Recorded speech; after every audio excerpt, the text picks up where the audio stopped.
Good evening. This is Good Friday, 2020. You're probably not going to like this, but death is normal. Yeah, I get that you hate it, but it's normal. It's so normal, we don't allow for abnormalities. It's so normal, it's a constant. So normal that it's fixed. It's so ironclad. Death is normal. You can count on death like a clock. It will happen. It doesn't not happen. What do you do with an enemy that is so normal? If you can't beat it, you might befriend it. So we call it a humane death. You know, a gentle insertion of needles and poison, like a red padded carpet to the morgue. Or we'll call it the circle of life, spraying some happy glitter over the rust. And we can pretend that a new baby is an acceptable substitute for our dad, mom, gran, or nana. What do we do with death? What do we do with death? We ignore it. We don't talk about it. We don't read about it. We don't look at it. Don't make eye contact with the Reaper or even come close to his work. A little over 100 years ago, when Aunt Petunia passed, we put her in the parlor with pansies. Look at Auntie P, kids. She doesn't seem to be herself today, does she? But what do we do today? We cover it, rush it away, let the pros handle it. Don't look at death in the eyes. That's what we do. We remove it from view. What do we do with death? What do we do with death? Well, we try to slow its roll. Oils, creams, surgeries. Dylan Thomas, the poet, said, "Do not go gently into that good night. Rage, rage against the dying of the light." But no one needs to tell us to rage. Because we rage and we diet. We rage with a color wheel of pills. We rage with the yoga, the cycling, the weights. We push back the dates of death. We'll take anything that gives us a bit more life. That is everything but the author of life. That's what Peter said. You killed the author of life, whom God raised from the dead. That's what Pete said. What do we do with death? What do we do with death? We can embrace the reality of death. Put on a brave face. Be cavalier and fake the no fear.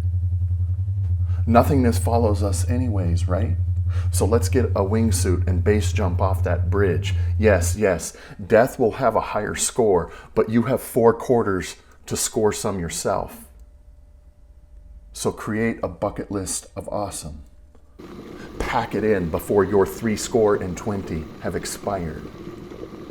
And what are you really doing if you're not busy bucket listing? You'll lose, but the box score will say you had a few buckets. What do you do with death? What do we do with death?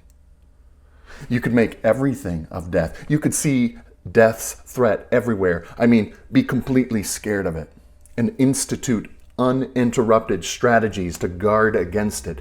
Never let your guard down. Be hyper vigilant. Never turn off your anxiety. Late night fear festivals about swerving cars and unexpected meteors, carcinogenic vapors, asbestos ceilings, lead paint, unguarded crosswalks, Visine bottles filled with superglue, disease coating your Amazon packages, rodents of unusual size.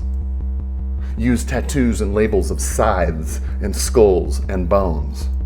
Not just death, but mega death. Have death become the ultimate horror, the ultimate thing you should fear. What do we do with death? What do we do with death? We could add death to the pantheon of deities, call him the Great Reaper. Worship death in a weird way, make ostentatious shrines, celebrate it with our fingers crossed, build very large pyramids and statues and obelisks and mausoleums.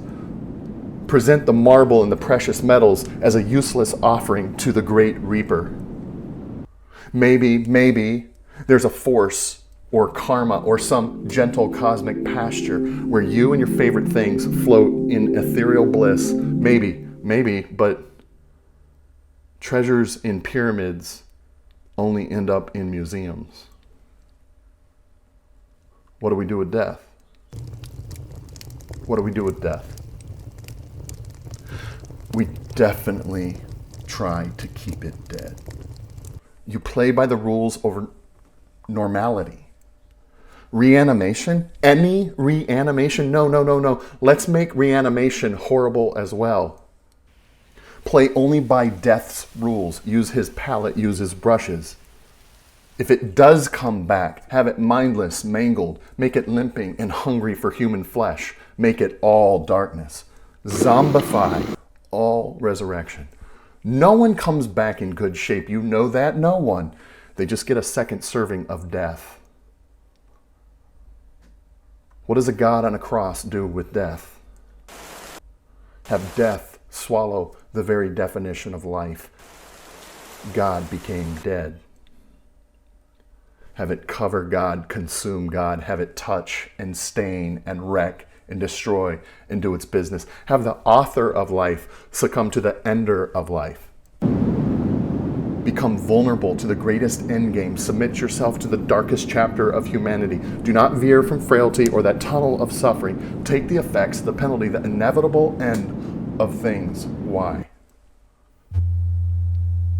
Because we've gotten used to putting up with death.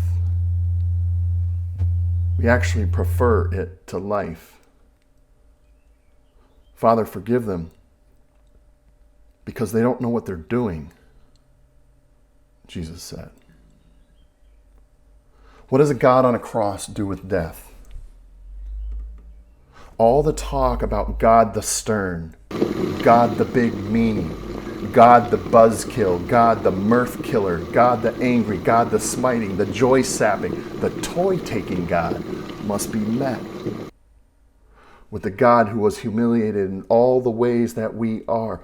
But he's not bitter, and he's not joyless, and he's not spitting, and he's not vengeful, and he's not ready to hit back or destroy. Truly, I say to you, today you will be with me in paradise. He told the man whose very own decisions necessitated Jesus being pinned onto crude Palestinian lumber. You could trust a God like that. And to God, death is not normal. It is not fixed. It is not ironclad. Death is abnormal to the author of life. And coming back from the dead, his own followers didn't see that coming. They were surprised. They thought resurrection is not normal. Death is normal, they thought. Jesus is the first to be irreversibly resurrected. St. Paul tells us he is the beginning. He is the beginning, the firstborn from the dead, Paul says.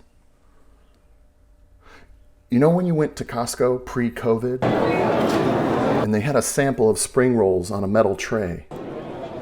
There was a tiny sample. You could taste a bit of one.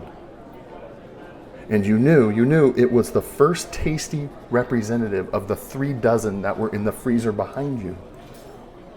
The 36 remained untasted, but you had just enough to know that you wanted more. He is the beginning, the first taste of the millions to come. But we wait. On this side of total resurrection, we wait, watching grandmothers, fathers, little ones die. Death counts rising, live tickers, real-time updating websites by state, death trackers. But some of us wait for resurrection. And we're still waiting for resurrection. The kind of resurrection that reanimates and re-knits and reclaims and reshapes and redeems, buys back the dead from death, and then makes his cold marble gravestones more like little plastic plant markers you put in pots that tell you what's coming up, like carrots here. And this one over here will be peppers. I saw one when I was walking through Forest Lawn in Glendale. It was white marble, and it said, Carmen Rosa Lopez, born 1973, died 1976. 3 years. There's a story there. Hermosa pequeña, the slab said, in chiseled sadness. But the one they called beautiful little one is coming back. Beautiful. But we're waiting for it, aren't we? We wait for resurrection. One happened, and because of that one, more are coming. He is the beginning, the first taste of the millions to come. But we wait. We wait in darkness oftentimes, in hospital rooms, in lobbies, in desert places, in cells, waiting. In little funeral chapels with eyes appropriately on the floor, we wait with minds afry and minds awry.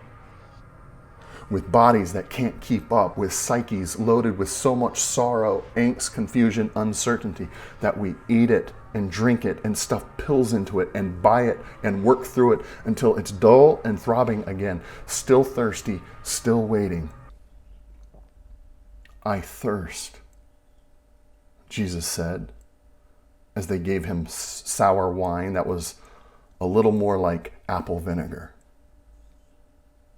We wait for an Easter that warms all the tombs. We wait.